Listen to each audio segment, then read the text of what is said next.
Trần, tôi không có con trai, anh và nhà họ Hứa, chọn lấy một trong ba đứa con gái của tôi, hôm nay làm lễ cưới. Tôi trọng sinh rồi. Trở lại đúng ngày tôi ở rể nhà họ Hứa. Còn chọn gì nữa, chẳng phải nó nhắm vào con Lệ Quyên sao? Con út là Hoa Khôi làng, nhìn con cả xem, vẫn đang cặm cụi dưới bếp. Chị cả, tránh xa tôi ra, đừng để cho bếp dính vào áo mới của tôi. Em ba, Trần An chọn một trong ba chị em mình, nó ở nhà mình 3 ngày rồi, mắt cứ dán chặt vào người tôi. Thằng Đại Long nhà họ Vương, chẳng phải vẫn theo đuổi Lệ Quyên sao? Theo đuổi thì được gì, nhà họ Hứa cần con rể ở rể, nó có chịu vào nhà họ Hứa không? Câm miệng hết đi, Lệ Quyên chọn ai? Không đến lượt các người bàn tán. Hôm nay là tôi chọn vợ. Khi nào đến lượt cô ta chọn? Kiếp trước, tôi ham Lệ Quyên đẹp, chọn cô ba, nó chê tôi ở rể nhục. Xảo Vân miệng nói người nhà, sau lưng vét sạch của tôi, Đại Long cậy nhà đông người, chà đạp lên đầu tôi. Ngày đó, cả nhà mong tôi cút đi. Chỉ có Tú Ngọc cho tôi miếng ăn. Đến khi tôi thành đạt, nó đã bị nhà này vắt kiệt. Trời cho tôi sống lại. Lần này, tôi không chọn sai nữa. Nghĩ kỹ chưa?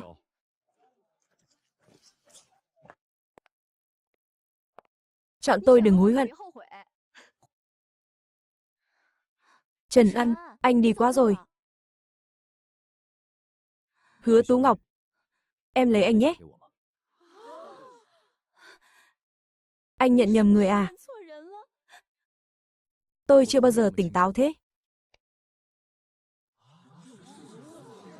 Mắt anh mù à? Tôi kém nó chỗ nào? Nó ngoảnh nhóm bếp cho lợn ăn, làm việc nặng, còn biết làm gì nữa. Sống là chọn người, chứ không phải tranh treo. Anh dám bảo tôi là tranh? Đẹp mà vô dụng. Treo là vừa đẹp. Anh cố tình sỉ nhục Lệ Quyên. Tôi chọn vợ. Liên quan gì ông?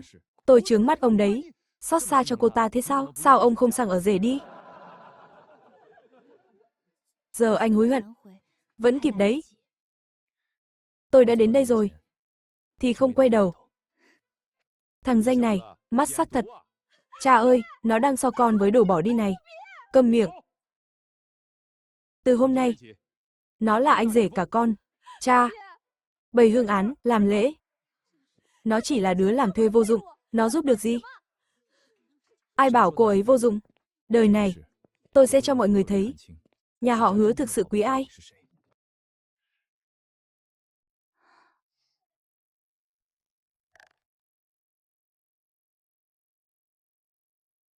Cô ở đây à?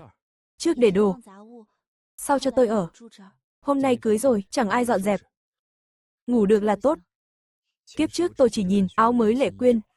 Chẳng hay Tú Ngọc. Ở chỗ thế này.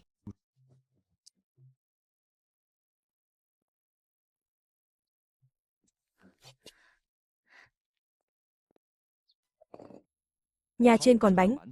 Đó là phần khách. Anh là rể ở. Còn kén chọn à? Chị cả quen rồi. Anh rồi sẽ quen. Đủ ăn rồi. Các người về đi. Chọn kẻ chỉ biết làm. Đợi mà nghèo đi. Nghèo không sợ. Sợ nuôi trong nhà, kẻ chỉ ăn không làm.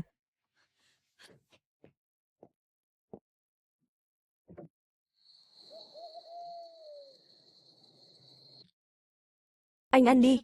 Tôi không đói. Bụng kêu rồi kìa, còn giả vờ gì? Sao anh chọn tôi? Tôi tới 3 ngày. Hôm đầu tiên, trời chưa sáng em đã đi xay đậu, tiền bán được lại mua vải đỏ cho Lệ Quyên. Hôm sau nữa, em lại đi làm đồng thay Xảo Vân, tối về lại vá áo bông cho cha. Đôi giày mới của Lệ Quyên, cũng là em làm. Đó vốn là việc tôi phải làm. Tại sao chứ, Tú Ngọc? Đôi bàn tay này của em quý hơn mặt nó nhiều. Cái nhà này ăn gì, mặc gì, việc gì chẳng qua tay em. Họ chỉ nhìn mặt Lệ Quyên, còn tôi chỉ nhìn tay em. Chưa ai từng nhìn tôi như thế. Đó là họ không có mắt nhìn. Lên giường đi. Dưới đất lạnh lắm.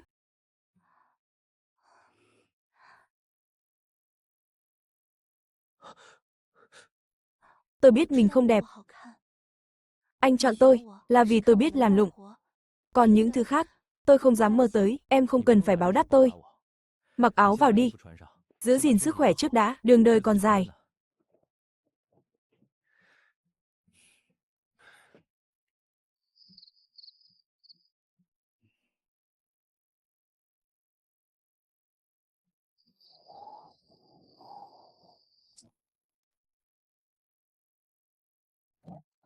Hứa Tú Ngọc. Nắng lên tận mông rồi, cô muốn cả nhà chết đói à? Năm đó làm gì? Tôi phải đi nấu cơm. Hôm nay không nấu. Nó không nấu thì ai nấu, chẳng lẽ bắt tôi cùng chị hai vào bếp? Bếp có cắn đâu, bếp có cắn người đâu. Anh là thằng ở rể. Ăn cơm nhà họ Hứa, ở nhà họ Hứa, còn lên mặt dạy đời à? Tôi là con rể, không phải đầy tớ. Em ba, đừng cãi anh rể. Chị cả, trước chị vẫn nấu cơm. Sao mới lấy chồng, đã bỏ mặc cha rồi? Đừng lấy cha ra ép chị, các cô cũng họ Hứa, không tự nấu được à? Chị ấy là chị cả, chăm em là đúng rồi. Chị ấy chăm các cô đủ rồi. Cũng đến lúc dạy các cô nấu nướng rồi, để nồi ở đâu? Anh rể cả, anh định chia rẽ gia đình này sao? Tôi không nói là chia nhà, tôi chỉ muốn chia bếp. Sáng sớm ra, làm loạn cái gì?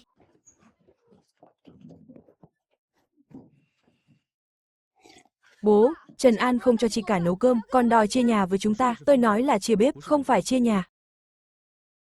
Chia thế nào? 3 mẫu ruộng dưỡng già của bố giữ nguyên, 12 mẫu còn lại, 3 nhà mỗi nhà 4 mẫu. 6 con lợn, mỗi nhà 2 con. Giếng, ao nước, xe kéo, vẫn để dùng chung, mọi người dùng như cũ, dựa vào đâu mà chia bằng chúng tôi, dựa vào việc Tú Ngọc là con gái cả nhà họ Hứa, tôi là con rể nhà họ Hứa, hôm nay chia bếp, ngày mai có phải là định vứt bố lại cho chúng tôi không? Tôi cũng muốn hỏi câu đó, bố già rồi, phải phụng dưỡng thì chúng tôi sẽ lo, nhà có việc cần sức tôi không trốn, tôi chỉ chia cái nồi, chứ không bỏ nhà này, chị cả. Cô mới cưới, đã chỉ biết mình thôi sao? Thôi được rồi, tôi không cần nữa. Cậu không phải bỏ nhà. Cậu chỉ muốn tự nấu, tự quyết bữa cơm thôi, đúng không? Bố, con muốn cái nồi riêng. Cho con cái cuốc, cái liềm, máng lợn đừng thủng là được, vì mấy thứ đồ nát này mà các người làm ầm cả sáng. Thứ bố gọi là đồ nát, cô ấy sống ở đây hơn 20 năm, chẳng có lấy một món. Được. Sáng mai chia. Chia cả lợn nữa. Bố. Sau này ai sống kém, tự chịu lấy. Đừng tìm của chung bù lỗ nữa. Cha. Ruộng với lợn, để con với em chọn trước. Phải đấy. Chúng con là con gái nhà họ Hứa, không thể để người ngoài lấy trước. Được, các cô chọn trước đi, anh tự nói đấy nhé. Họ chắc chắn sẽ lấy hết đồ tốt. Cứ để họ lấy. Trông béo bở thế thôi. Chưa chắc đã nuôi nổi người, giả vờ hiểu biết à. Đợi đến lúc đói móc mồm ra, xem còn cứng miệng được không. Bớt nói nhảm, đi xem ruộng đi.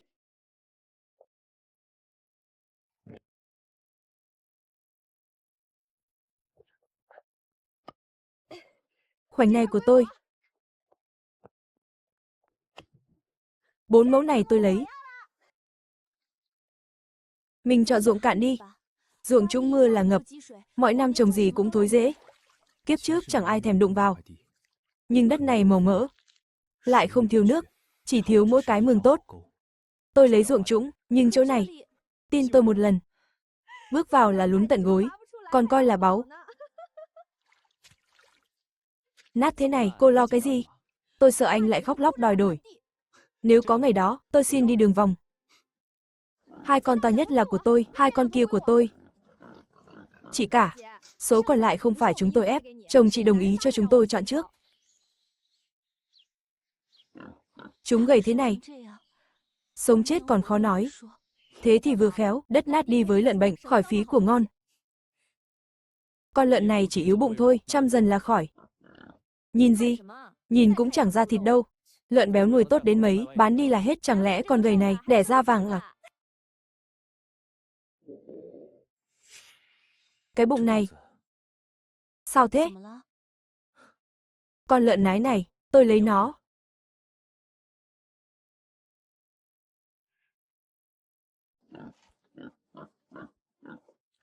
Chữa mấy con? Chưa chữa. Tôi biết ngay mà. Lợn ốm sắp chết. Anh coi nó là báu vật à? Anh rể, hôm qua anh nói cứng lắm mà. Giờ khó rút lại rồi nhỉ? Vội gì chứ? Nó chỉ bị chướng bụng, chứ không phải bỏ đi, hông nó rộng, vú cũng đều. Vô béo lại là được, nó là lợn nái tốt. Lợn đực còn chẳng có, anh lấy gì cho nó đẻ? Sẽ có lợn đực thôi. Anh cứ chém gió đi.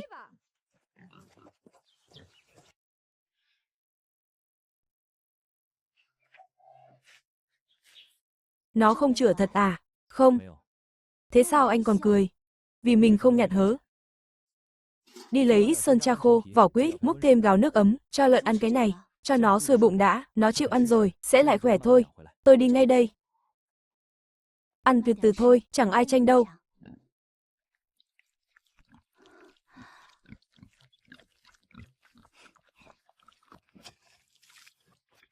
Dừng tay đã. Sao thế em? Đừng đào hướng này, chỗ này cao, nước không thoát được. Mọi năm mưa lớn, cha toàn tháo nước đây. Vậy sửa hướng này, anh không thấy tôi phiền. Đất này em dành hơn. Sau này việc đồng áng, em cứ quyết định đi. Nước chảy ra thật rồi. Đất này do trước đây, chẳng ai chịu chăm. Anh không sợ em làm hỏng, em làm ở đây chục năm rồi. Anh tin em, không tin em thì tin ai?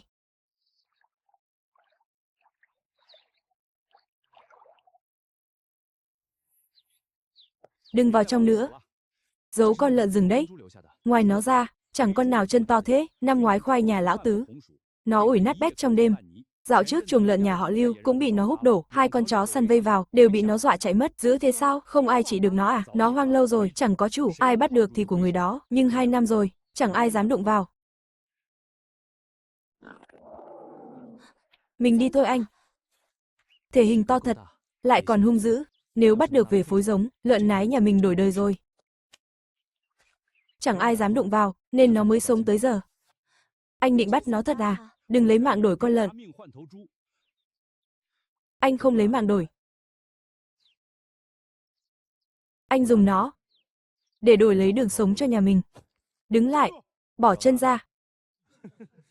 Chuyện nhà họ Hứa chìa bếp, ông về sửa lại đi. Ông họ Vương, bếp nhà họ Hứa liên quan gì đến ông? Ông làm thế này, Lệ Quyên thiệt thòi bao nhiêu, ông có biết không? Cô ấy lấy 4 mẫu đất tốt, 2 con lợn béo, vẫn còn chê ít, trước đây Tú Ngọc làm ra, cũng có phần Lệ Quyên. Tôi hiểu rồi. Ông đến đòi thay cô ấy, để vợ tôi làm không công à, chị em ruột thịt giúp nhau có sao đâu. Thỉnh thoảng giúp mới gọi là giúp. Một người làm quần quật, một người chỉ trực ăn, đó là nuôi báo cô. Đừng có lý sự với tôi. Lệ Quyên là người tôi nhắm, cô ấy chịu thiệt tôi không thể mặc kệ. Cô ấy đã ưng ông chưa? Sính lễ đã đưa chưa? Ngày cưới đã định chưa? Định rồi, sớm muộn thôi, người còn chưa cưới được, đã tính toán lợn đất nhà người ta, ông tính toán sao thật đấy? Ông muốn ăn đòn à, đánh à? Ông thử động vào xem, tôi lên từ đường nhà họ Vương hỏi cho ra lẽ, Vương Đại Long, ông dựa vào cái gì mà đòi cướp của hồi môn nhà họ Hứa? Buông tay ra. Ban ngày ban mặt chặn đầu làng, không thấy xấu hổ à? Bố, anh ta bắt nạt Lệ Quyên, nó lấy ruộng tốt, lợn béo rồi, thế mà còn kêu bị bắt nạt, vợ chồng mới cưới, không lo sống yên ổn, cứ làm loạn cả nhà lên. Tôi cũng muốn yên ổn, nhưng con trai ông cứ nhòm ngó vợ tôi, làm bao nhiêu cũng tính toán, tôi không hỏi cho ra nhẽ sao được, cùng làng cùng xã, đừng nói khó nghe thế, thế thì bảo nó đừng làm thế, đừng làm cho cười nữa, Đại Long, về nhà, đừng có đắc ý, đường còn dài lắm, tôi cứ từ từ đợi ông.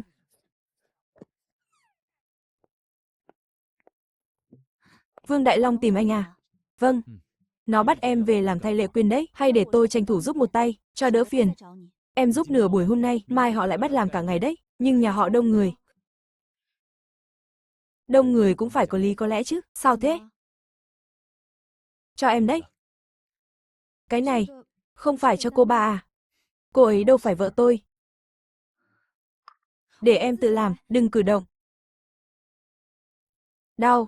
Không đau đâu, người làm lụng ai chẳng thế, nứt cả máu ra rồi, thế mà bảo không đau, tôi suốt ngày ra đồng, cho lợn ăn, bôi cái này phí lắm, mua về là để em dùng, sao lại phí, sau này sáng tối nhớ bôi, đừng có tiếc, đồ đắt tiền thế này, dùng hết thì sao, hết thì anh lại mua. Thơm lắm đấy, thích lắm. Thế thì bôi nhiều vào, em là vợ anh mà, đừng cái gì cũng tiết kiệm cho người khác.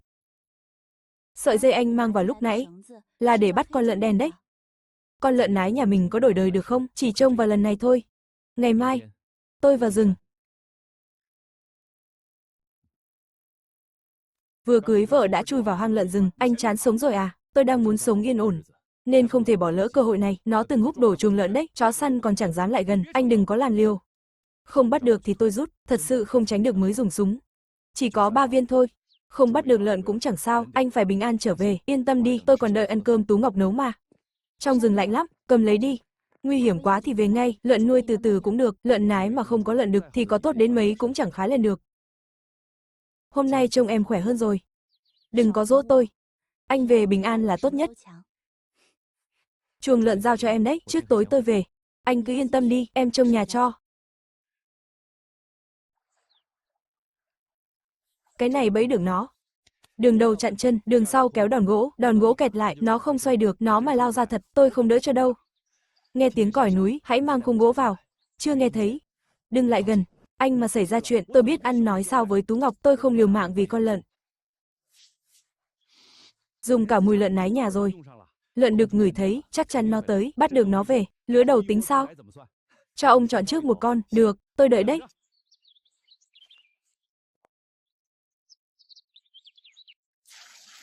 Trần An vào núi rồi, đúng lúc quá, dắt con lợn nái ra đây. Con lợn này đã chia cho nhà tôi rồi, giấy trắng mực đen rõ ràng cả rồi. Nếu Trần An bắt được lợn rừng về thật thì con lợn nái này mới đáng giá, sao phải để các người hưởng lợi, trước kia là các người không lấy. Giờ tôi đòi lại. Không được à? Bôi tí phấn son mà tưởng mình là vợ mới cưới thật đấy à? Trần An mà thương cô thật, thì đêm tân hôn đã chẳng để cô nằm không? Nói nhảm với nó làm gì, dắt đi. Anh ấy có thương tôi hay không là chuyện của vợ chồng tôi, nhưng con lợn này là tôi cùng anh ấy chăm bẵm từng tí một, không ai được dắt đi hết, chỉ bằng cô mà đòi cản được Đại Long à? Không cản được, tôi cũng phải cản. Buông ra.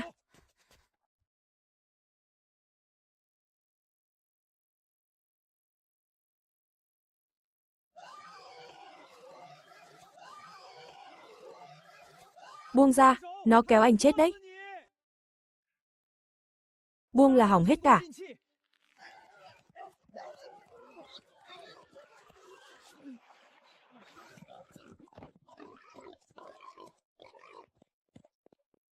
Trương Đại, mang khung gỗ theo.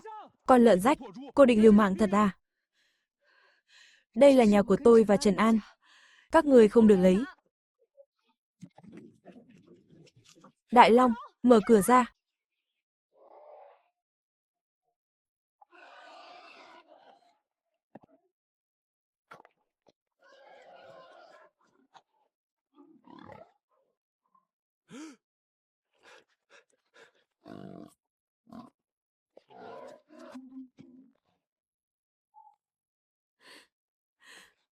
Ai dám đụng vào vợ tôi?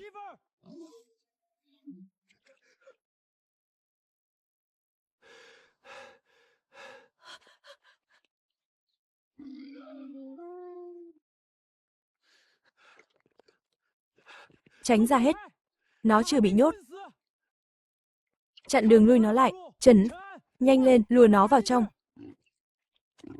Nhanh lên, giữ chặt vào.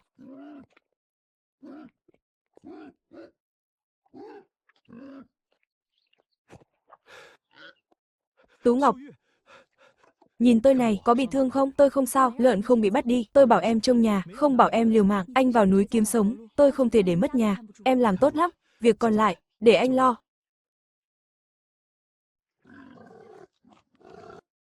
Ai đã ra tay? Cô ta tự chặn đường, ngã thì trách ai? Tôi hỏi Vương Đại Long, không hỏi cô. Cô ta không cho dắt lợn, tôi đẩy thì sao nào?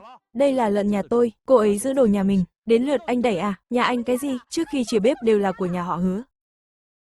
Giấy trắng mực đen rõ ràng, lợn nái với lợn thiến đều là của chúng tôi, dọa ai bằng tờ giấy rách đó, không biết chữ à? Để tôi đọc từng chữ cho anh nghe, đừng ai đứng trước mặt nó, dắt con lợn điên về, tưởng tôi sợ anh chắc. Không sợ thì qua đây. Lợn nái ở ngay đó, chẳng phải anh muốn dắt sao? Tôi chỉ nới nửa thước, anh dám bước tới xem, lợn cho anh dắt, anh dám thả ra, tôi cho anh biết tay. Anh dám xông vào nhà tôi, cướp đồ nhà tôi, lại còn đẩy vợ tôi, còn gì tôi không dám. Đại Long, đừng qua đó, chẳng phải muốn dắt lợn sao, sao không đi nữa? Hôm nay tha cho mày đấy. Không phải mày tha tao, mà là mày không dám bước tiếp. Trần An, đừng có mà láo xực, nhà họ Vương ở Hứa Gia Ao này, thằng ở rể như mày không đụng vào được đâu, ở rể thì sao? Tôi vào cửa nhà họ Hứa, thì phải bảo vệ vợ và gia sản của tôi. Còn dám vào cướp đồ nữa, thì không xong với tôi đâu. Tất cả dừng tay lại. Trần An, mang súng, dắt lợn giữ vào làng, lại còn chặn người nhà họ Vương ở trong sân. Hôm nay, cậu phải cho nhà họ Vương một lời giải thích. Trần An, cậu mang súng, dắt con lợn giữ này vào làng, lại còn chặn con trai tôi ở trong sân. Hôm nay không nói cho rõ, thì đừng hòng xong chuyện, vậy thì nói từng chuyện một. Cửa ai đạp? Ai đẩy ngươi? Nó cứ chặn không cho dắt lợn, tôi đẩy thì sao? Ông sang nhà tôi cướp lợn, còn lý lẽ gì nữa, cướp bóc gì chứ? Trước đây đều là lợn nhà họ Hứa, Đại Long đòi lẽ phải cho Lệ Quyên. Ngày chia bếp đã viết rõ rồi. Hai con này là của tôi và Trần An, cô lấy chồng mà quên cả em gái ruột à? Cô đòi đồ của tôi, chẳng liên quan gì đến tình chị em. Tú Ngọc, đừng theo Trần An làm loạn. Thằng ngược rể, về nhà này được mấy ngày mà đã làm loạn cả nhà lên. Việc nhà họ Hứa tôi, đến lượt nhà họ Vương ông làm chủ à? Lợn là tôi chia, chứ là tôi ký. Ai bảo không tính thì cứ hỏi tôi đây.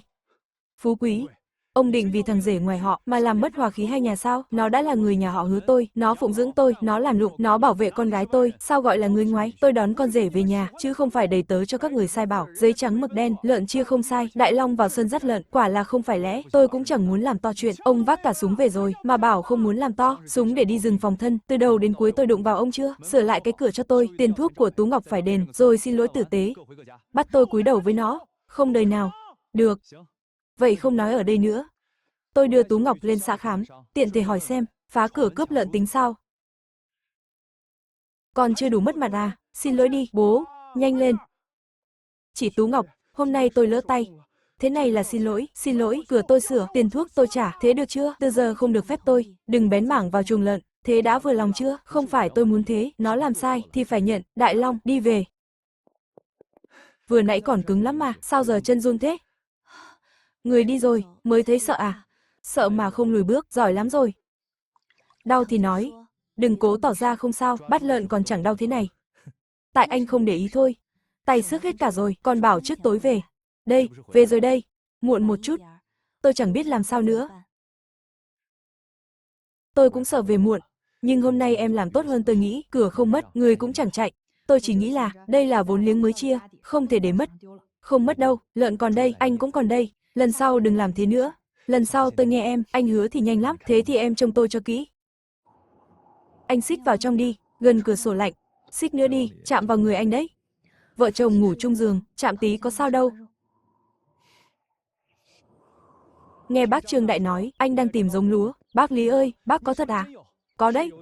Nhưng để lâu quá rồi. Mang đi gieo. 10 hạt nảy ba. Đã là may lắm rồi. Cũ thế à? Còn gieo được không? Liệu có nảy mầm không? Phải thử mới biết được. Trần, anh lại đây xem này.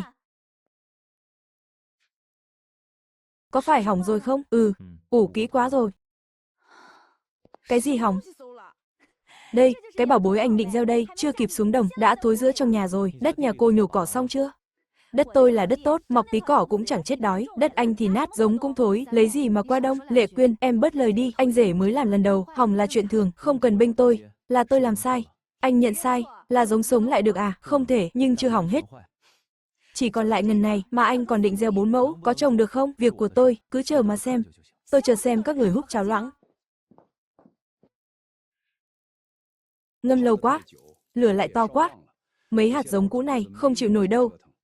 Tôi dùng cách ủ giống mới, áp dụng lên chúng rồi, cây cối cũng như người, có tuổi rồi, phải từ từ thôi, càng dục gấp. Nó càng chết nhanh, số còn lại cứu được không? Hạt mềm, hạt chua bỏ hết, hạt cứng ngâm lại. Nước đừng nóng quá, đêm nhớ kiểm tra. 10 hạt giữ được 3 là tốt lắm rồi, 3 hạt cũng được, còn hơn không có hạt nào. Các người cứ nhặt đi. Hạt cứng để bên này, hạt lép để bên kia, hạt mềm thì vứt đi. Cô đi cho lợn ăn đi, để tôi tự chọn, lợn chưa đói ngay đâu, ủ hạt thêm chút nữa, hỏng hết thật đấy. Nhìn mãi làm gì? Nhìn cũng chẳng sống lại. Lần này tôi chủ quan quá, sai thì cũng sai rồi, sửa lại là được, đất là tôi chọn, hạt giống cũng tôi đòi lấy. Nếu không trồng được, em phải chịu đói cùng tôi, trước đây tôi làm cả nhà, cũng chẳng mấy khi no. Giờ mình có ruộng, có lợn, hạt giống chưa hỏng hết, chẳng lẽ lại khổ hơn xưa? Em không trách tôi. Trách anh, hạt giống có về được không? Hơn nữa, em đã chọn anh trước cả làng. Giờ gặp chút chuyện, tôi lại trốn tránh thì tôi còn ra thể thống gì? Buồn ngủ thì gọi tôi, nửa đêm tôi trông cho, mai anh còn đi đào mương, ngủ đi. Mình làm được không? Chỉ là trông lửa thôi mà, đảo hạt giống vài lần, tôi làm được, anh chỉ cách cho em. Đêm nay, để em trông.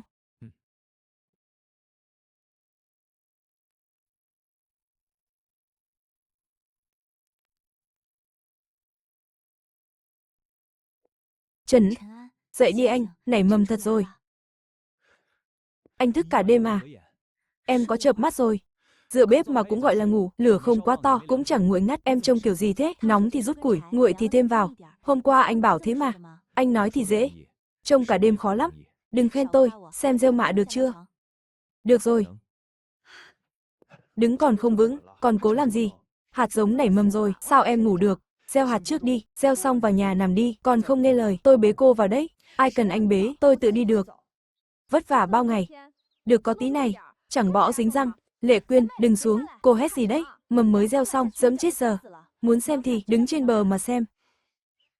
Chưa mọc mà. Đã giữ như vàng. Khó khăn mới cứu được. Chẳng là vàng thì là gì, đôi giày cô đi là Tú Ngọc làm đấy. Chẳng thấy cô quý nó thế. Chị cả giờ ghê thật. Cả Lệ Quyên cũng dám cản. Đây là lương thực cả năm, không đùa được đâu. Tú Ngọc này, cô đang nuôi báu vật đấy à?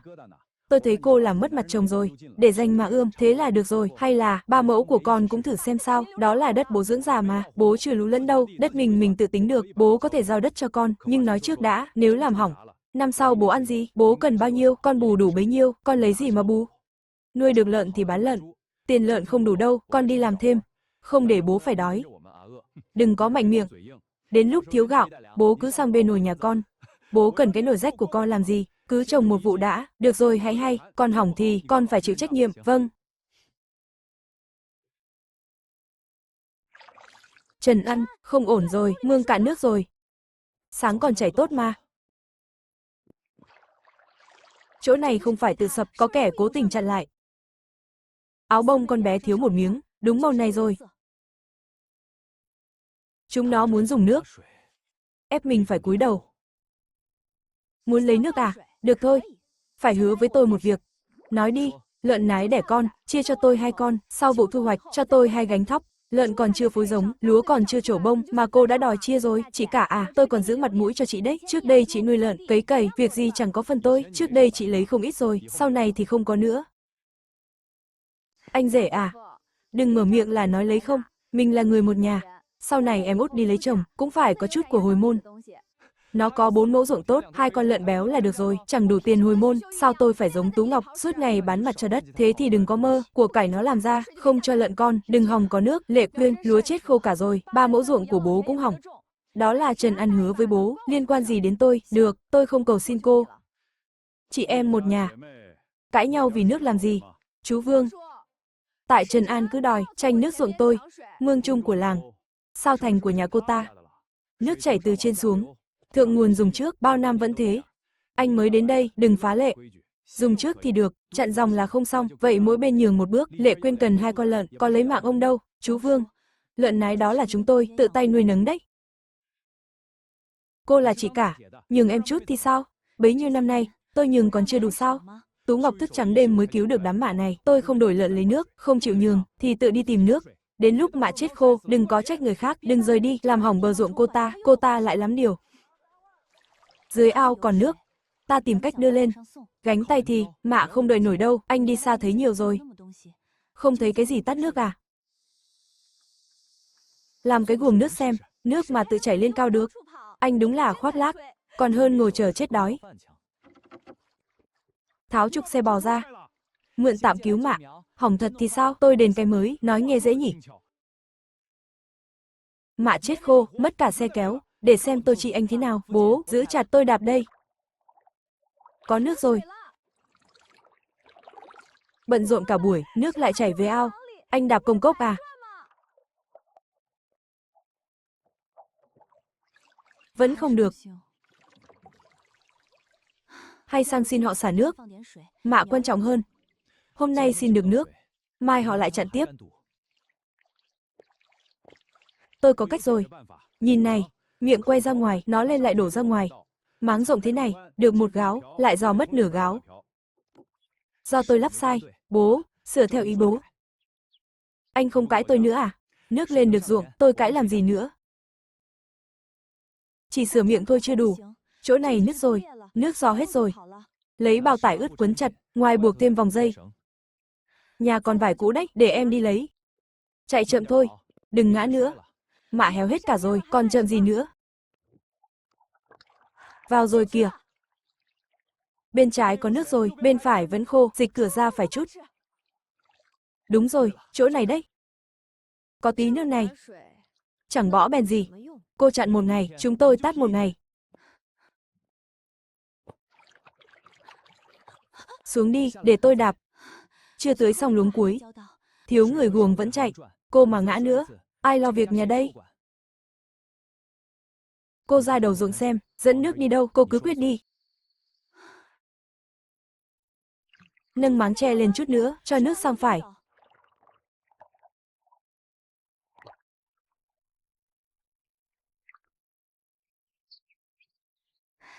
Đỡ rồi đấy. Lần này không cuống. Trần, cái thứ này làm cho tôi một cái nhé, đừng vội học đã. Tối qua dây lỏng 2 lần, ống tre mỏng quá, phải thay loại giày. Cũng may anh không vì được khen, mà quên cả họ tên. Tối qua không có bác và Tú Ngọc, cái guồng này của tôi chỉ quay không. Luống mạ sau này cô trông nhé, tôi mới yên tâm. Tôi sẽ trông kỹ.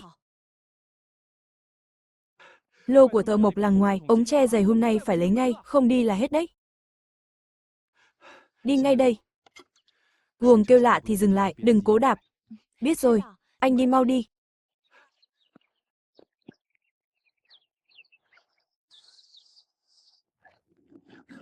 Hôm qua còn tốt mà. Đừng cho ăn nữa, bó cỏ này có vấn đề. Nhịn một bữa mà đã sợ thế à? Cô tưởng mình là bác sĩ thú y thật đấy à? Hôm qua còn tranh ăn, nay cả hai con đều bỏ ăn, chắc chắn là có nguyên do. Bác Trương Đại ơi, nhờ bác mời bác sĩ thú y giúp, bảo là ăn phải cỏ mốc, chưa gục nhưng đều không ăn gì. Ai cho dừng ăn? Tôi. Sổ ghi hôm qua mới đổi cỏ, sợ cho ăn lại hỏng. Dừng kịp thời đấy. Ăn thêm bữa nữa, nhẹ thì đi ngoài, nặng là chết cả đàn. Tối nay trông chừng, chịu uống nước, đào thải được ra là không sao, tôi nhớ rồi. Sau này cỏ vào chuồng, phải dàn ra kiểm tra. Tú Ngọc, lợn sao thế em? Không sao đâu. Phát hiện sớm, bác sĩ bảo cứu được. Anh không ở nhà, mình tự lo liệu hết rồi. Ngày nào tôi cũng cho ăn, bữa nào nhiều, bữa nào ít tôi nắm rõ cả. Sau này việc chuồng trại, cô cứ quyết tôi nghe theo cô. Vốn dĩ tôi cho ăn nhiều hơn mà. Được, thợ Hứa ơi. 3 tháng hơn rồi, sao vẫn còn nhiều thế? Đây là lần đầu anh mua riêng cho tôi không nỡ dùng hết lại mua cho em, là để em dùng mà. Đêm tân hôn ấy, anh đắp áo lại cho em. Thật không phải chê em đâu. Lưng em toàn vết thương, gầy chỉ còn da bọc xương, nếu anh còn đụng vào, anh còn ra thể thống gì nữa, nhưng sau đó anh cứ tránh mặt em, anh không tránh. Em không mở lời, anh sợ em nghĩ là đang trả ơn anh, giờ em mở lời đây, không phải trả nợ đâu, là em tự nguyện muốn sống với anh cả đời. Nghĩ kỹ rồi chứ, anh hỏi nữa là, em đổi ý thật đấy.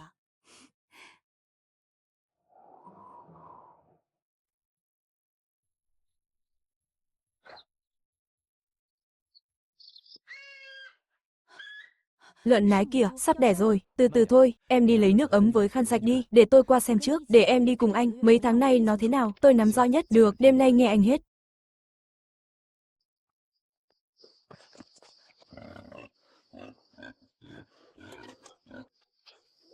Đừng sợ, cứ từ từ thôi.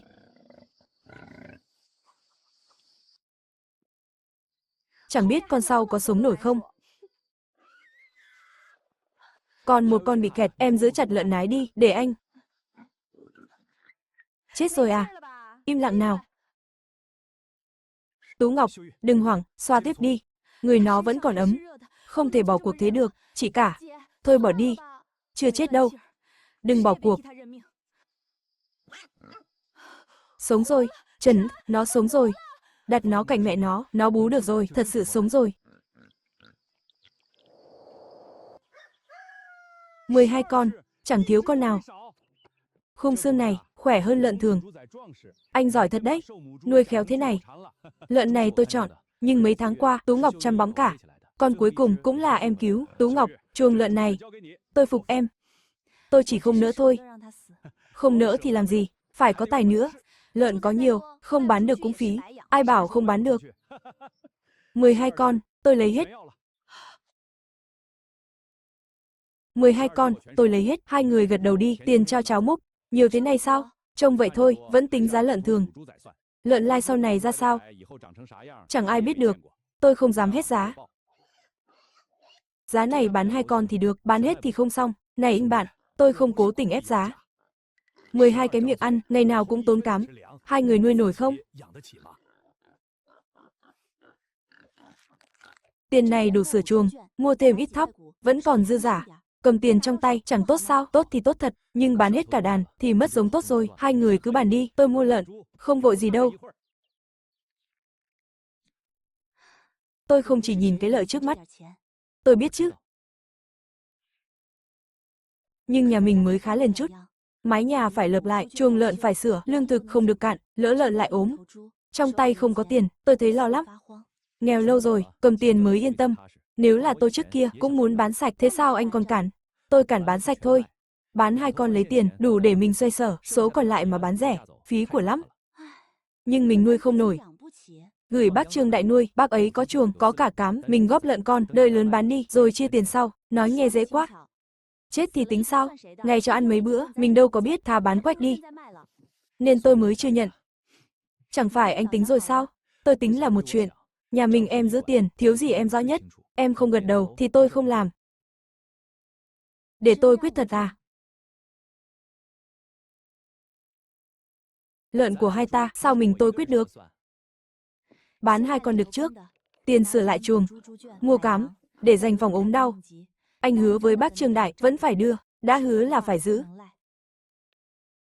Giữ lại 2 con cái tốt nhất. Sau này lợn mẹ già, mình không lo mất giống. Gửi nuôi cũng được. Có mấy con, ăn bao nhiêu cám, ốm người lo. Chết tính sao, phải ghi rõ ra.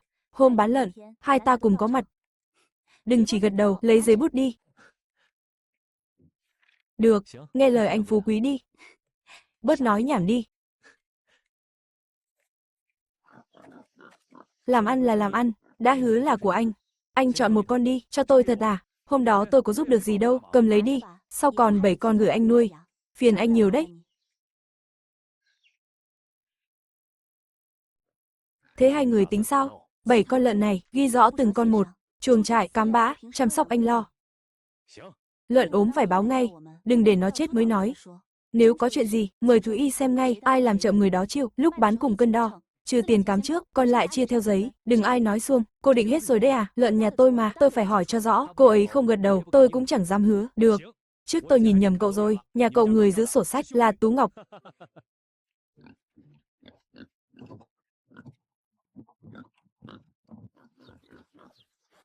Sổ sách lợn, tính xong rồi.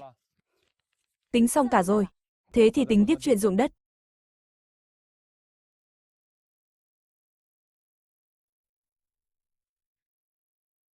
Ba mẫu ruộng dưỡng giả này giao ai cấy? Thu hoạch chia thế nào? Hôm nay phải chốt luôn. 3 mẫu này là gốc dưỡng giả của tôi. Sau này không chỉ thử một vụ. Giao 2 đứa làm. Bố. Ruộng vẫn là của bố, chúng con chỉ nhận cày cấy, việc này phải viết rõ. Bố biết rồi, không phải cho không các con. Mạn năm nay, còn đều hơn tôi tự cấy. Các con làm tốt thật, tôi cũng đỡ vất vả vài năm. Bố, lương thực của bố, không được thiếu. Ông già này ăn được bao nhiêu? Các con mới bắt đầu. Giữ lại mà dùng.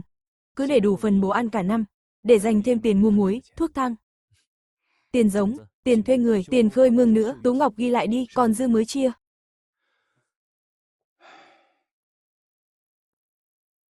Người một nhà cả. Cần gì tính kỹ thế, không ghi rõ ra. Sau này nhớ cô hai, cô ba nói, chúng con chiếm phần của bố, lại cãi nhau mất. Nhớ hai đứa làm hỏng thì sao? Là do chúng con làm không tốt, thiếu bao nhiêu thóc, con lấy tiền bán lợn bù vào, không được lấy ruộng dưỡng già của bố. Được, Tú Ngọc, con viết đi. Ruộng vẫn là của bố, chúng con chỉ canh tác, thóc tiền của bố cứ giữ trước, còn lại chia theo giấy tờ. Cứ viết như thế đi.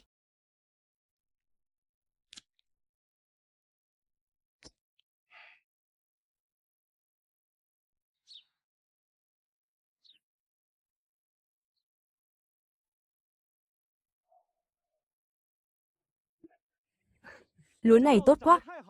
Chú Phú Quý ơi, 3 mẫu của chú trước đâu có đều thế này. Đừng có nịnh tôi. Hai đứa nó làm đấy. Trần, cái guồng nước này ông làm thế nào đấy? Hôm nào chỉ tôi với, muốn học thì đến. Dọn mương 2 hôm đã, vừa làm vừa xem, đứng trên bờ không học được đâu.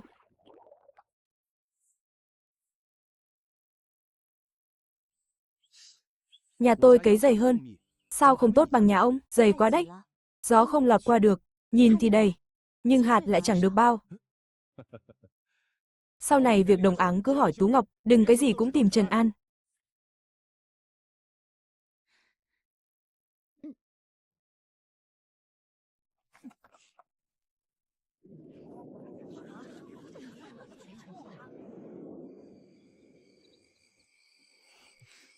Trước đây ai coi cô ấy ra gì, giờ lại đua nhau gọi là sư phụ. Chẳng qua mấy mẫu lúa, có gì mà ghê gớm, ông chỉ giỏi cái mồm. Cậu ấy biết kiếm tiền, biết bảo vệ vợ, còn ông ngoài chặn đường đánh nhau thì làm được gì, chỉ cần 7 mẫu ruộng kia mất đi, Trần An chẳng là cái thá gì cả.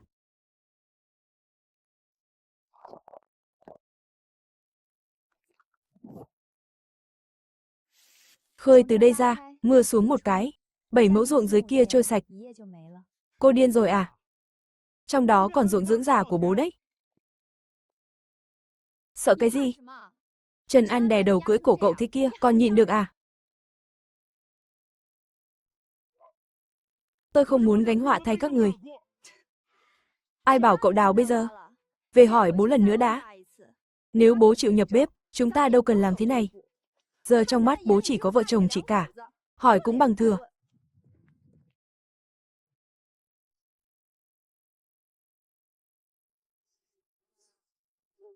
Bố ơi, 8 mẫu ruộng của con cỏ cao hơn lúa. Lợn thì càng nuôi càng gầy. Cứ thế này mãi, năm sau lấy gì ăn? Ruộng là các người tranh nhau chọn, lợn cũng là các người tranh nhau dắt. Giờ nuôi không xong, lại tìm tôi à? Bố, con đâu phải không muốn làm.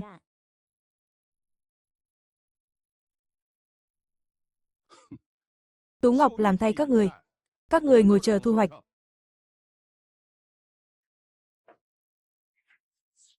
Một là tự xuống đồng, hai là học chị cả đi. Nó bắt làm bao nhiêu việc, thì ghi bấy nhiêu công, thu hoạch chia theo lệ. Bắt tôi nghe nó sai bảo à? Không đời nào. Thế thì cứ giữ lấy mấy mẫu ruộng mà đói. Đừng có vác mặt về khóc lóc.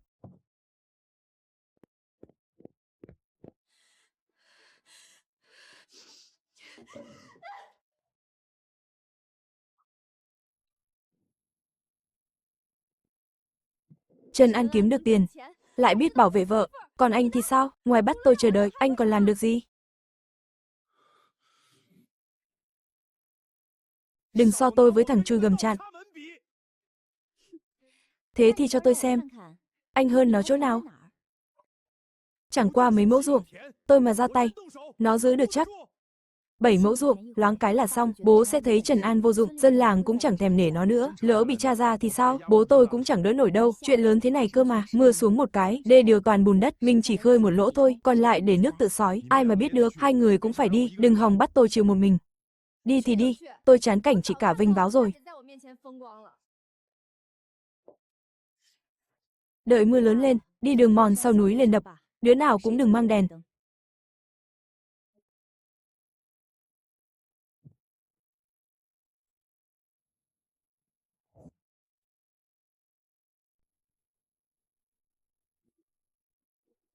Trần, xẻng của tập thể mất rồi, áo mưa cũ cũng mất 2 cái. Ai đã tới đây? Chiều nay Xảo Vân có tới, còn hỏi tôi, tối nay có ra thăm ruộng không? Có khi chúng nó ra đập rồi.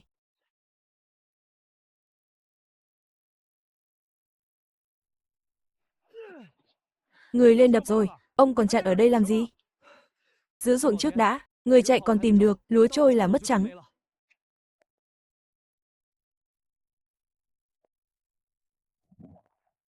Chỗ này tôi trông, ông đi bắt người đi, chặn miệng ruộng không đủ, phải mở mương dự phòng, cửa cống dưới cũng phải có người canh. Ông bảo có kẻ phá đập, tôi không đoán mò đâu. Xẻng, áo mưa cũng mất, người cũng không thấy, có phải không? Tối nay khắc biết. Lão Tứ, ông dẫn người đào mương thoát nước đi, lão Trương theo tôi lên đập, đừng lộ mặt vội. Nước lũ về thật thì sao, mấy người mình đỡ nổi không?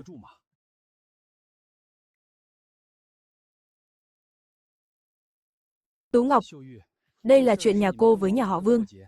Chúng tôi nhúng tay vào, sau này sống sao nổi. Đập mà vỡ thật. Nước chỉ trôi ruộng nhà tôi à? 7 mẫu nhà tôi chắn phía trước. Sau lưng là ruộng với nhà các người đấy, giờ không khơi mương, đợi nước tới nơi, chẳng ai chạy thoát đâu. Còn đứng ngẩn ra đó làm gì, nước đâu có trời nhà nào.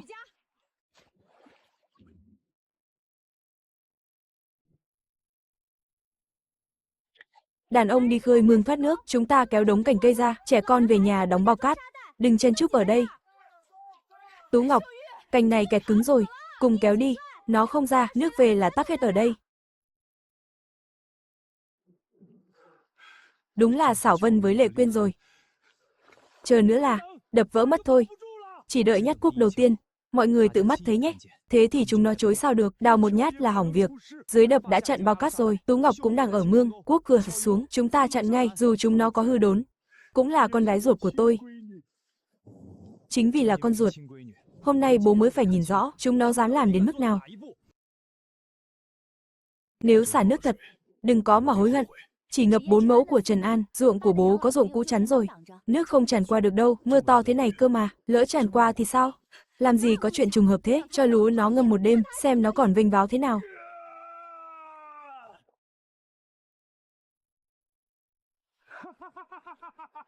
Vỡ rồi. Trần An phen này tiêu đời rồi.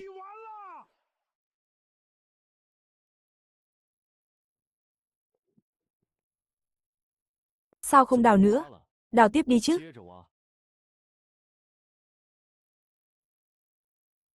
Sao các cô lại ở đây? Đợi các cô tự thò tay ra đấy. Tang chứng vật chứng đủ cả, còn định bịa gì nữa?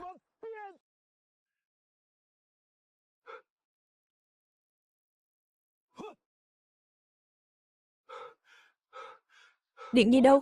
Đập là do cô đào à? Nói cho rõ ràng đi, thấy mưa to quá. Nên tôi lên kiểm tra. Thấy chỗ này lỏng. Đào ra xem thử. Tu sửa phải đắp đất vào, ai lại đào từ chỗ mỏng nhất ra? Đừng có ra vẻ ta đây, dù là chúng tôi đào thì sao? Vỡ rồi, Trần An còn gì mà vinh váo. Dưới đó không chỉ có ruộng nhà Trần An, còn có 3 mẫu ruộng dưỡng già của tôi. Các cô định cướp cả lương thực của tôi à? Tôi không định hại bố, tôi chỉ tức chị cả thôi. Tức vì chị ấy sống sung sướng, thế là cô phá ruộng chị ấy. Đại Long khơi mào trước, chúng tôi chỉ đi theo xem, rõ ràng là cô bày mưu. Áo mưa, xẻng cũng là các cô cầm, giờ định đổ hết cho tôi à? Khỏi tranh nhau nhận. Những lời vừa nói, mọi người nghe rõ rồi đấy. Nước về rồi, chặn không nổi nữa. Cố thêm tí nữa đi, không nhổ được. Nước tràn hết vào ruộng rồi. Kéo đi. Thông rồi. Mở cống mau.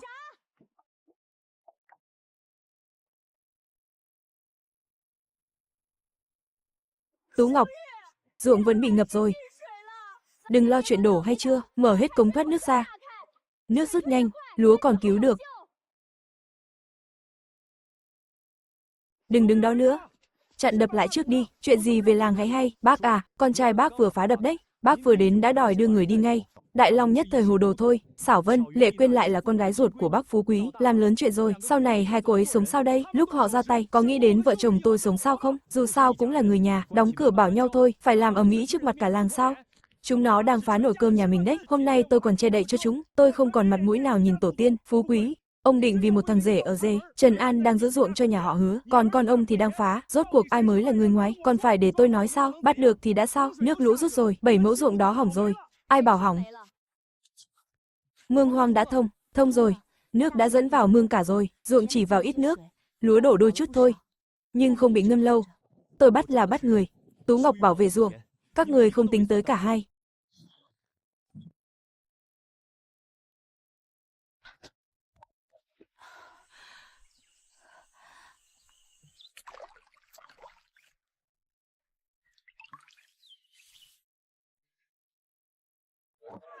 Bá Niên, ông còn xứng quản nước cả làng.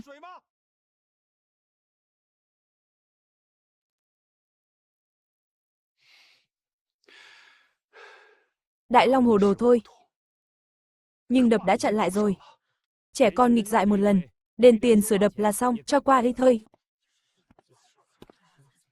Chỉ đền đập thôi sao, chưa đủ. Ông còn muốn gì nữa? Đá xây đập, gỗ nữa. Công sức người đi cứu hộ đêm qua, 2 nhà dưới hạ lưu bị trôi mất rau màu. Cả tiền công cứu 7 mẫu lúa nữa. Lúa còn chưa chết, sao ông lại đòi tiền trước? Nếu không nhờ Tú Ngọc khơi mương, đêm qua đâu chỉ mất 7 mẫu lúa. Nhà tôi trôi mất nửa vườn rau, khoản này không thể bỏ qua. Trần Ân, đừng có thừa nước đục thả câu. Mỗi khoản đều có người làm chứng, có vật chứng rõ ràng. Đúng bao nhiêu thì tính bấy nhiêu, chúng tôi không đòi thêm. Đền không phải vì thể diện, mà là vì những gì ông đã phá. Đại Long, có phải cậu cầm đầu phá đập không? Đêm qua bao nhiêu người nhìn thấy đấy. Cậu còn định để bố gánh tội thay à? Là tôi đào. Nhưng chúng tôi không ngờ mưa lớn thế. Cầm xẻng phá đập, mà còn bảo không ngờ xảy ra chuyện. Bố ơi, con biết lỗi rồi. Bố trả nợ thay kênh đi. Sau này con không dám nữa. Đừng nhìn tôi. Bố, tự gây họa thì tự chịu, tự đi mà lấp. Tiền công không đụng đến. Của hồi môn cũng đừng mong tôi bù. Bố mặc kệ con thật sao, đói à? Trong nhà có cơm, muốn sống yên ổn thì tự đi mà làm, còn nợ người ta. Tôi không trả thay đâu. Đại Long đi sửa đập, dẫn đầu dọn đá khơi mương. Tiền bồi thường, 3 đứa chia nhau mà trả. Sao tôi phải đi sửa đập? Đập do anh đào ra. Anh không sửa, chẳng lẽ bắt người cứu ruộng, phải dọn bãi chiến trường cho anh? Ruộng không có thu hoạch. Lấy gì mà đền? Thì trả dần. Lấy tiền bán thóc mà trả, trừ vào tiền bán lợn. Chị cả ơi, chị định ép chúng tôi chết sao? Tôi không bắt các người quỳ, cũng không đuổi khỏi nhà họ Hứa. Chỉ là phải chịu trách nhiệm việc mình làm. Đã định mức bồi thường rồi, mương nước vẫn cần người quản. Không thể để mình ông làm nữa. Tôi quản hơn chục năm rồi. Làng này ai lo việc nước nôi. Chính vì ông quản lâu quá. Đại Long mới dám coi đập chung, như của nhà mình.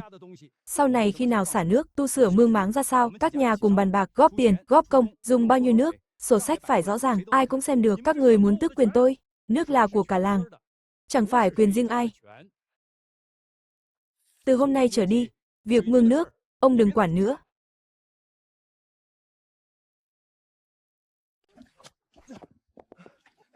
Đứng đó làm gì?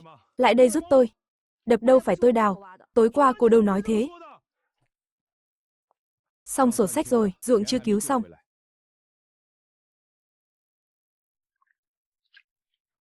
Rễ vẫn còn bám, nhưng đổ nhiều quá, mấy người mình dựng sao xuể. Cứu được bao nhiêu hay bấy nhiêu. Nắng lên rồi, bùn khô cứng lại, muốn dựng cũng chịu. Ai bảo chỉ có mấy người. Chú Lão Tứ, sao mọi người tới đây? Tối qua các chú dân nước ra mương hoang, cứu được ruộng nhà dưới rồi, nay nhà chú gặp nạn, chúng tôi sao đứng nhìn được? Trần, chú bảo làm sao, chúng tôi nghe chú. Chú Lão Tứ dẫn người khơi mương, bố dẫn người dựng lúa, đắp bùn, mọi người rửa bùn trên lá. Ruộng nào cứu trước, ruộng nào phải gặt, em quyết đi. Tôi ư? 7 mẫu ruộng này, em xem hàng ngày, ai rõ bằng em.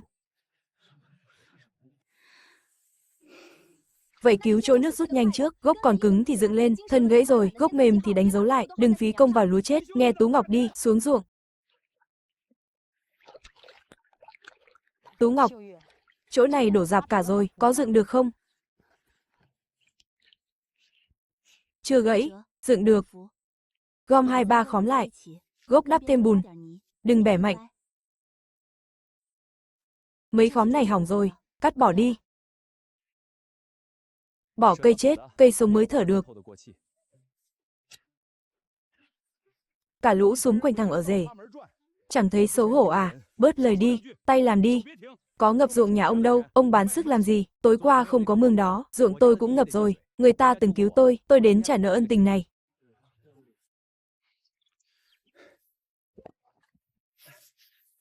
Trần, tôi giao 3 mẫu này cho cậu, chẳng phải vì cậu thắng được trời.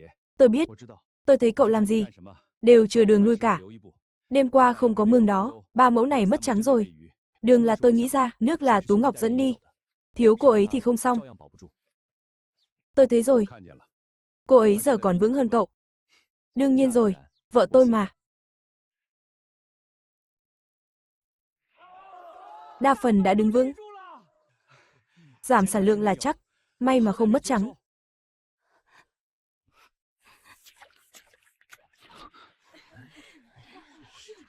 Bao người đang nhìn kìa. Nhìn thì mặc họ. Ta bận rộn nửa năm, không để nước cuốn sạch. Gốc lúa còn bám đất, ta sẽ vực dậy được.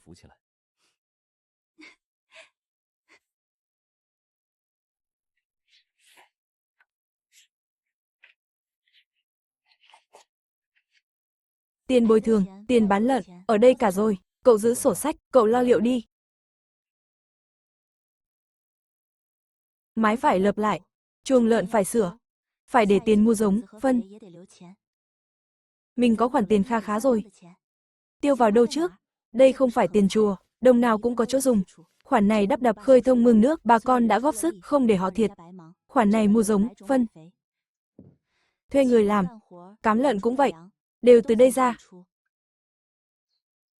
Còn túi cuối đấy, không động vào. Sao vẫn không động? Lợn từng ốm, ruộng từng ngập. Ai ốm đau thì sao? Chơi lại chở trứng, phải có tiền phòng thân. Tôi vốn định là dỡ cái nhà dột này, xây cho em nhà sáng sủa. Nhà thì phải xây, nhưng không lấy tiền cứu mạng. Đợi gặt lúa xong, nếu còn dư giả, để sau hãy xây, được. Tiền trong nhà, em tính toán chắc chắn hơn tôi chỉ biết xông pha, em nhớ giữ tôi lại, đừng để tôi nướng hết vốn liếng. Anh biết thế là tốt. Chị cả, hai người nhiều tiền thế, cho em vay ít, trừ tiền bồi thường đi, chúng tôi chẳng còn mấy đâu. Người một nhà cả mà, chị không thể mặc kệ em được. Thiếu gạo thật đấy, tôi lấy gạo cho. Tiền thì không được, chúng tôi vay mà, có phải quỵt đâu. Lấy gì mà trả? Chị cả, chị cạn tình quá đấy. Có việc gấp thật, lấy tiền sống của vợ chồng tôi, ngồi xuống bàn đi, tiền này có mục đích cả, ai cũng không được đụng. Tú Ngọc, đi kho gạo với tôi.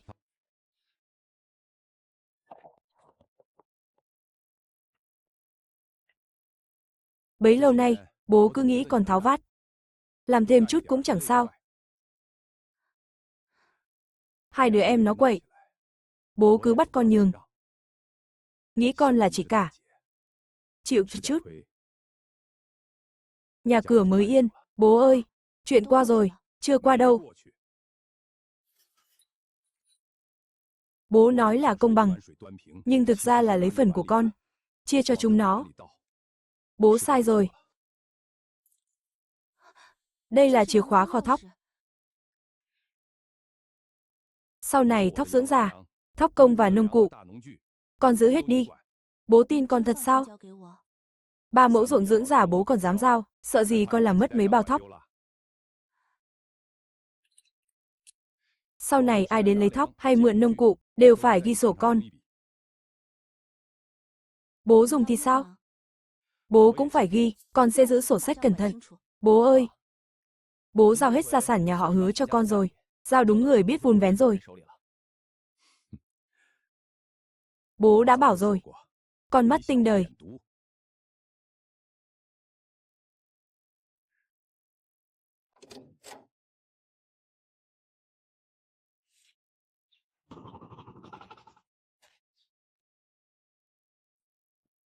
Trấn, Tú Ngọc, ông chủ buôn gạo trên trấn.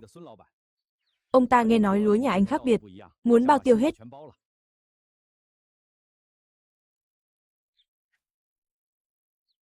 Gạo trồng trong núi, mà đòi giá ngang trên trấn sao? Xem hàng trước đã, đừng ép giá. Xe tốn xăng dầu, người còn phải ăn, lúa này lại bị ngập nước. Mốc hỏng thì ai chịu? Nếu không ưng ý, ông đã chẳng lặn lội tới đây. Già mồm vô ích, gạo phải cân lên. Ra đồng xem trước. Chuyện cân tính sau, hai thửa ruộng này thu hoạch khác nhau, không được trộn, ruộng nào, ngày nào gặt, phơi mấy nắng, tôi đều ghi chép cả. Cô còn ghi cả cái này. Không ghi rõ thì sao được, lát trừ bao nhiêu nước, ai nói thì nghe à.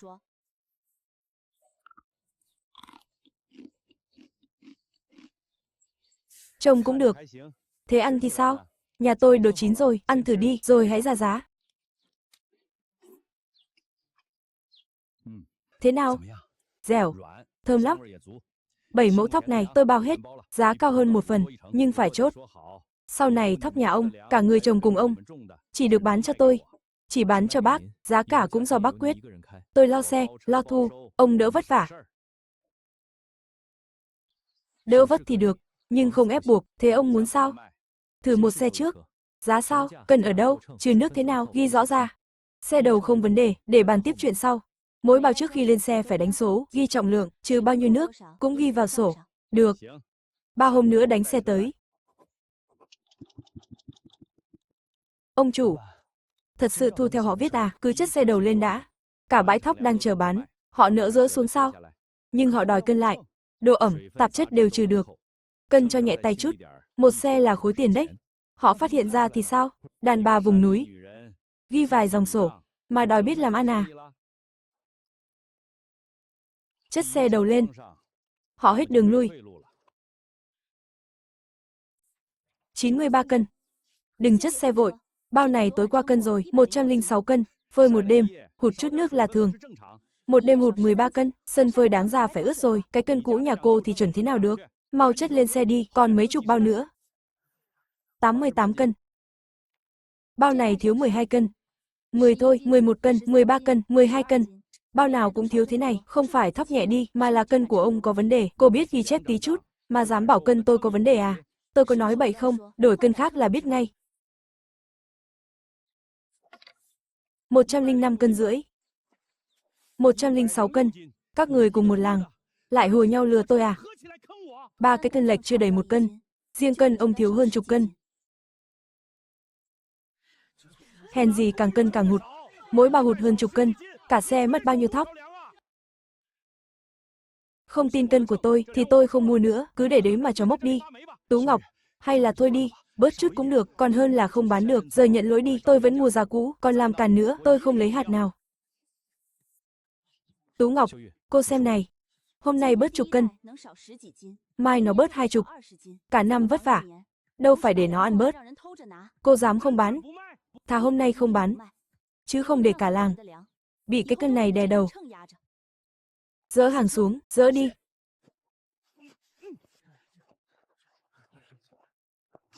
Được, có khí phách, 3 ngày nữa, đừng có khóc lóc cầu xin. Có cầu đến cửa ông, cũng phải đổi cái cân thật. Ông chủ không quay lại thật à? Bao nhiêu thóc thế này? Lỡ mưa xuống thì sao, hỏng hết cả. Hối hận à? Không hối hận. Chỉ sợ bà con theo mình mà không bán được thóc. Cái cân gian cô đã đập rồi, đường còn lại để tôi lo. Ông định đi đâu? Đường này tắc, thì tìm đường khác. Ông chủ ơi, Trần An vác gạo mẫu vào trấn thật rồi. Cứ để nó chạy. Thằng chui gầm chặn, không xe, không mối lái, vác gãy vai cũng chẳng bán được mấy bao. Nhớ quán cơm nó nhận thì sao, hôm nay nó cần, mai nó bỏ. Nó vác gạo leo núi mãi được à? Chẳng quá 3 hôm, nó lại phải dắt cả làng về cầu xin tôi. Gạo thì thơm đấy, nhưng tôi sợ nhất là hôm nay có hàng, tuần sau lại mất hút, cứ lấy 50 cân, khách không ưng, tôi vác trả lại nguyên vẹn, không lấy một xu, 50 cân ăn ngon. Thì sau này chuyển thế nào? Thịt của tôi 2 ngày một chuyến, tiện thể chở cho nó vài bao, lại hỏng xe. Bác đừng chở nặng quá. Thiếu bao nhiêu, tôi chở cùng xe thịt, đỡ ẩm kho. Giá đừng đổi xoành xoạch. Giá đợt đầu sao? Giá vụ thu sao thì thế? Gạo kém thì sao? Bác đừng lấy, gạo như nhau cả, đừng ép giá. Để lại 100 cân. Bán chạy thì lấy thêm, tôi lấy thêm. Chốt nhé. Gạo này bị ngấm nước, sợ phơi khô bên ngoài thôi, đáy bao vẫn ẩm, ruộng cao đấy, ruộng trũng đấy, tôi đóng riêng rồi. Gặt hôm nào? Phơi mấy nắng rồi, mỗi bao mấy cân, trong sổ có ghi đủ. Sổ sách ghi đẹp, chưa chắc bao nào cũng bằng.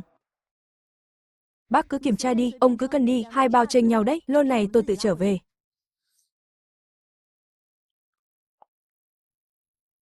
Gạo khô đều lắm. Ông cứ nhận ít một. Bếp ăn đông người, ăn là biết ngon dở ngay, thấy được thì tuần sau tôi lại trở tới, thấy không ưng cũng không lỡ việc của ông, lấy trước 200 cân cho bếp trường, nhưng bếp trường thanh toán theo tháng, lần đầu hợp tác thanh toán trước một nửa, số còn lại ghi rõ ngày trả, đến lúc đó đừng để tôi chạy công, được, hai vợ chồng nhà anh chị, người thì dám bán, người thì dám tính, không thì sao trồng được gạo ngon trên đất xấu. Bán được thật rồi. Một mẻ cho quán cơm, một mẻ cho bếp ăn, số còn lại cứ thong thả tìm mối, chẳng việc gì phải vội bán hết cho một người. Anh chị giỏi thật đấy. Tìm được cả 2 mối luôn. Chẳng phải bác bảo, gạo mẫu chẳng ai lấy sao? Nhà hàng, bếp ăn không tiêu thụ hết gạo cả làng đâu, thế này đi, gạo nhà cậu tôi cộng thêm 5 xu mỗi cân, chất xe ngay đi, còn người khác thì sao? Họ vẫn giá cũ. Đường dây này do cậu tìm, tôi nể mặt cậu thôi, liên quan gì đến họ? Vậy thì không bán. Một xe gạo, thêm 5 xu, bác không chịu thì thôi. Họ thức cùng tôi dỡ hàng, lại cùng tôi cứu ruộng. Này bắt cho tôi thêm tiền, mà bắt họ chịu thiệt. Cầm tiền này nóng tay lắm, cậu cứ phải làm chủ cho cả làng à. Gạo như nhau thì phải một giá. Muốn thu mua tiếp thì dùng cân chuẩn, độ ẩm xem tại chỗ, trừ bao nhiêu ghi sổ, xong việc trả tiền ngay. Mỗi hộ bao nhiêu bao, bao nhiêu cân, tôi nắm rõ hết. Thiếu một bao, hụt một cân, đừng cho xe chạy. Ông không sợ ế à? Nhà hàng ăn chút, căng tin ăn chút, trên trấn còn bán lẻ. Ông mua thì tốt, thêm một đường đi. Ông không mua cũng chẳng chết được. Được. Gạo như nhau, giá như nhau, dùng cân của ông thanh toán ngay. Người làm cùng tôi không thể ăn mảnh.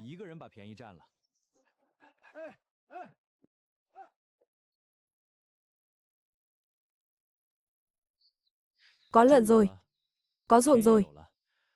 Phải dỡ nhà cũ thôi.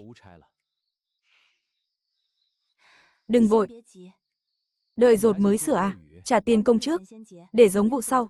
Sửa chuồng lợn nữa, trừ hết còn dư tiền, rồi mình xây sau. Em không nghĩ cho mình à? Tôi đang lo cho nhà mình đấy. Xây giờ lại hết tiền. Còn tệ hơn. Được, Tú Ngọc quyết đi.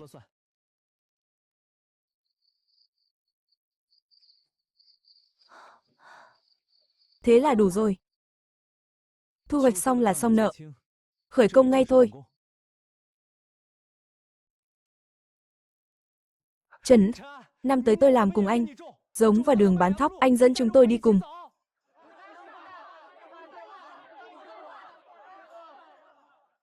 Đừng chỉ nghĩ chuyện bán thóc. Muốn theo tôi, phải cùng làm việc, cùng chịu rủi ro.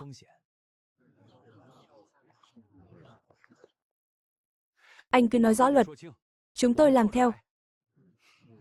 Đất và người làm. Nhà nào nhà nấy lo. Mua giống chung. Dùng chung luồng nước. Tìm mối bán thóc chung. Nhưng mương này, ai dùng người đó sửa. Tốn bao nhiêu tiền, công sức bao nhiêu. Tú Ngọc ghi sổ hết.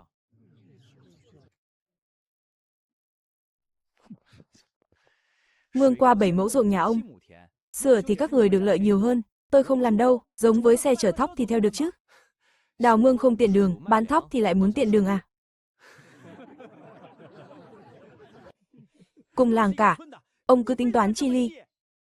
Chịu làm, tôi chỉ. Muốn ăn không? Đừng hòng.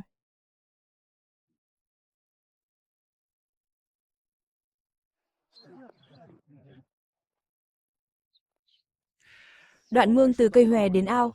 Nhà tôi nhận, tôi với con trai làm. Đất nhà bác trũng, phải đào rộng miệng cống. Lúc bận mùa, bác giúp tôi một tay được không? Được. Cô viết sao, chúng tôi làm vậy.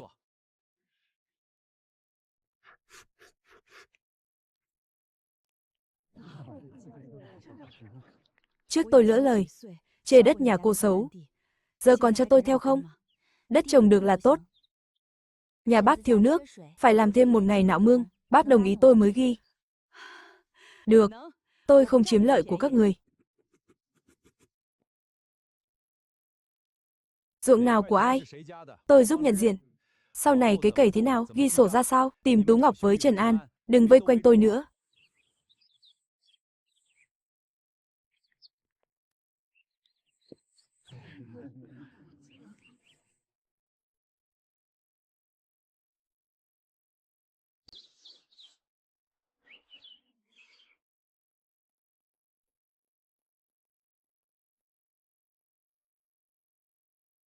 Người khác làm được, chị em mình cả mà, phải điểm chị à, chị cả, ruộng nhà em sát bên, chia thêm giống, bán thóc mang đi cùng, khỏi phải ghi sổ riêng, muốn làm thì đăng ký. Phải đi làm mấy công, đóng bao nhiêu tiền, như mọi người thôi. Nhà em còn nợ đền bù, lấy đâu ra tiền? Không tiền thì đi làm, chịu khó xuống đồng, tôi vẫn ghi sổ cho. Chị em ruột thịt, cần gì rạch ròi thế? Không rạch ròi, lại bảo tôi thiên vị, có Trần An chống lưng, tôi nói không nghe à? Muốn tham gia à? Mai mang số ruộng và người làm đến, khỏi nói nhiều. Giờ lại dở bài tình chị em, chị ấy không nhượng bộ đâu. Thế thì để mẹ nói với chị ấy.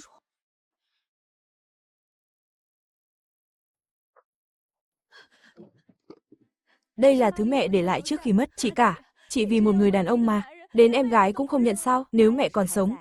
Liệu có để chị ép em như thế này không? Con cảm ơn mẹ. Chị cả, chúng em biết lỗi rồi. Chị giờ có hạt giống, có lợn con, lại có mối bán lương thực, chia cho chúng em chút thì sao nào? Mảnh ruộng trũng với 2 con lợn còi đó, cũng là chúng em nhường cho chị đấy. Không có mấy thứ đó, đố các người có ngày hôm nay. Thế mà gọi là nhường à, chứ sao nữa? Ruộng tốt, lợn béo, các người tranh nhau chọn hết. Còn lại thứ không ai thèm, mới đẩy cho tôi và Trần An. Nhưng cuối cùng chẳng phải các người đã lãi sao? Đó là công tôi đào mương, trông mạ, nuôi lợn, tích cóp từng chút một. Chẳng liên quan gì đến các cô. Em gái ruột cầu xin chị cứ phải tính toán rạch ròi thế sao? Bấy nhiêu năm qua, tôi nấu cơm, giặt giũ, khâu giày, đi làm về còn phải cho lợn các cô ăn. Tôi có tính toán với các cô bao giờ chưa, chị cả? Hồi nhỏ chúng em cũng đâu có tệ với chị. Tôi nhớ chứ. Nên các cô mà đói thật tôi sẽ không để yên. Muốn cùng làm, thì góp đất như người khác, công sức. Không có tiền thì làm nhiều hơn. Muốn không bỏ gì, mà đòi chia lợn, lấy hạt giống, chia tiền bán thóc, không đời nào. Chị chỉ nghe lời anh Trần An thôi. Trần An, anh nói gì đi chứ? Chuyện chị em các cô, Tú Ngọc tự biết nói.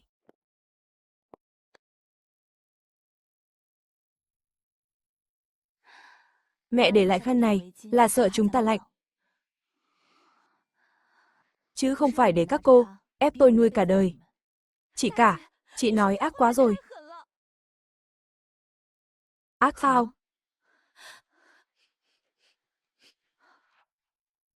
Chị em phải giúp nhau, chứ không phải bám lấy nhau, hút máu cả đời. Chị khá giả rồi, liền chê chúng tôi phiền. Các cô chịu làm, tôi sẽ dẫn dắt. Có việc gấp, tôi cũng sẽ giúp. Nhưng đừng hòng lấy danh chị em, cướp công sức của tôi và Trần An. Tôi không đồng ý, tôi làm cho nhà này hơn 20 năm. Nợ tình nghĩa, tôi trả xong rồi. Tôi không nợ các cô nữa. Chị cả các cô nói đúng đấy. Ngay cả bố cũng bênh chị ấy, không phải bênh. Là trước đây bố nợ nó. Mẹ các con mất đi. Bố cứ bảo nó là chị cả, bắt nó làm nhiều, nhường nhịn nhiều. Nhường mãi thành quen. Các con tưởng nó nợ mình à? Bố ơi, chúng con chỉ muốn sống tốt hơn. Thế thì ra đồng mà làm, nợ chưa trả xong. Lấy đâu ra tiền? Không tiền thì bỏ sức, Tú Ngọc đã chỉ đường cho rồi. Là các con không chịu đi. Lợn với thóc là của hai đứa. Đừng động vào. Nhà xây trên đất nhà họ Hứa, tôi cũng có phần. Trần An, đất này có chia không?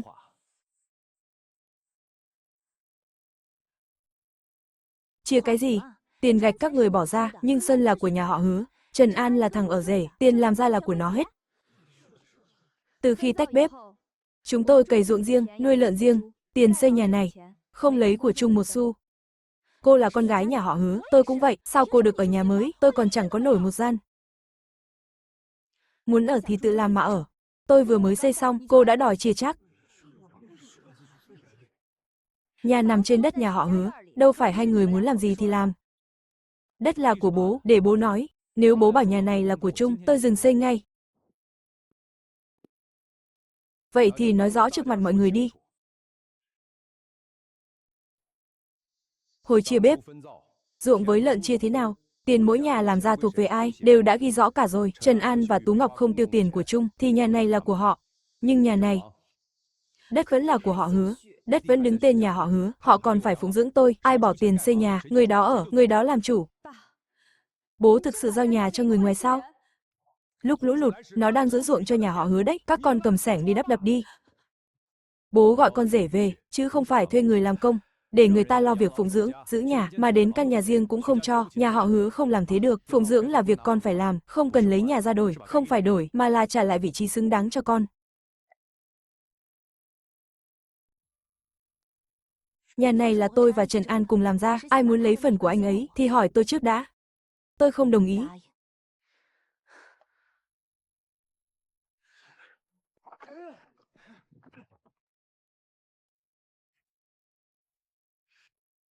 Đóng cọc ở đâu? Em chê nhà cũ tối à? Em chọn đi. Cửa sổ mở hướng này. Phía sau để lối đi bằng phẳng, bố sang ăn cơm cho tiện, nhà chưa dựng xong.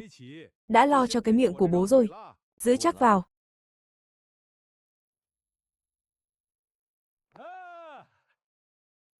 Định xây rộng bao nhiêu? Xây trước 2 gian. Mùa đông không lùa gió, ban ngày không cần thắp đèn là được, em cũng không phải nằm cạnh cửa sổ chịu rét nữa. 1 tháng nữa thu hoạch xong tính sổ. Nhà này cũng nên cất nóc rồi. Xe tôi xong rồi. 3 khoản đủ cả. Cô kiểm lại sổ.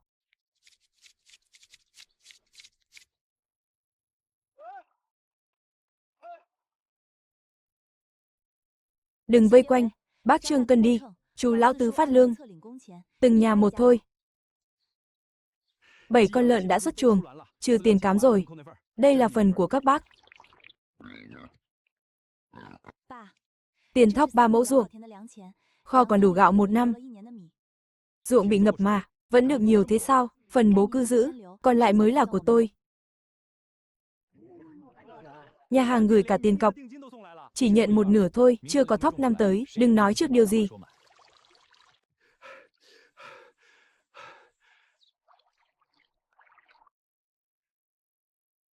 Chị cả, tôi đào mương 6 ngày, có tên tôi đấy. 6 ngày, không thiếu ngày nào. Năm tới muốn làm cùng, mang ruộng tới đăng ký, quy định như mọi người. Được, tôi góp ruộng, tôi cũng làm. Xưởng may huyện tuyển người, mai tôi đi cùng chị họ, khoản nợ bồi thường, tôi sẽ trả dần từ lương. Nghĩ kỹ rồi ở. Nghĩ kỹ rồi. Chẳng lẽ sống dựa mãi sao? Trần Ân, sao cậu lại chọn cô ấy? Ai bảo cô ấy không ai lấy? Là tôi chọn. Người cùng tôi vun vén cả đời.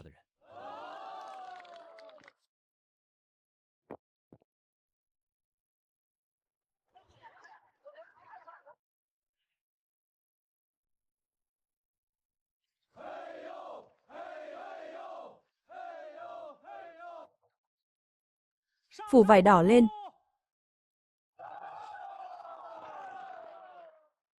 Chìa khóa nhà mới, mỗi người một chiếc. Bố. Lương hưu và tiền của bố cứ giữ lấy ạ. Bố biết con không để bố đói. Đừng vừa vào nhà mới, đã ôm khư khư sổ sách. Không giữ sổ sách chặt, sao xây nổi nhà này? Ông bớt nói vài câu đi, đi đỡ xà nhà đi.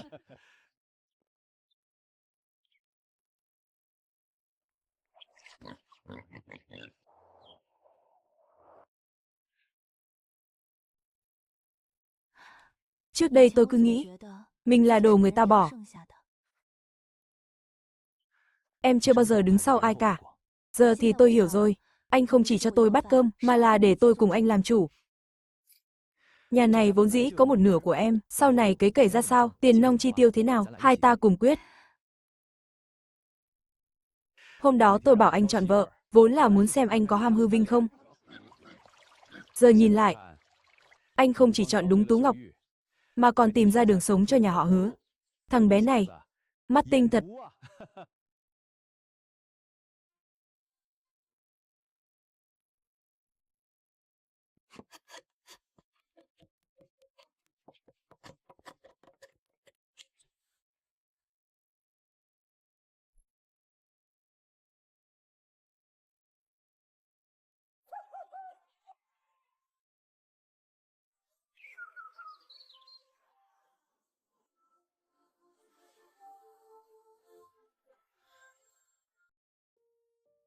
Tâm thư gửi đến những người bạn thân thiết của Bình luận phim Channel.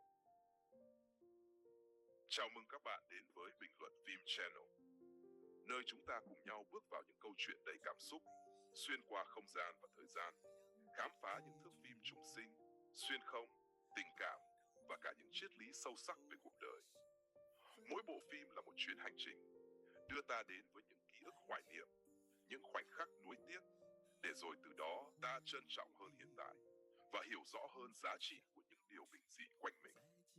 Đó có thể là câu chuyện về một người quay trở lại quá khứ để sửa chữa sai lầm, hay một vị thần y xuống núi cứu giúp thế gian, hoặc những mối tình đầy trắc trở nhưng đậm chất nhân văn.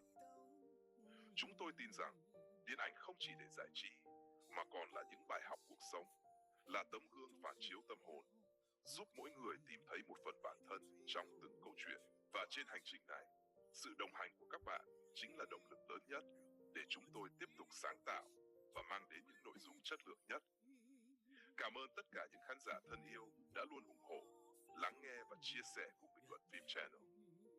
Hãy tiếp tục cùng chúng tôi khám phá những câu chuyện hay, để mỗi video không chỉ là những thước phim, mà còn là những cảm xúc đáng trân quý trong cuộc đời. Trân trọng, Bình luận phim Channel.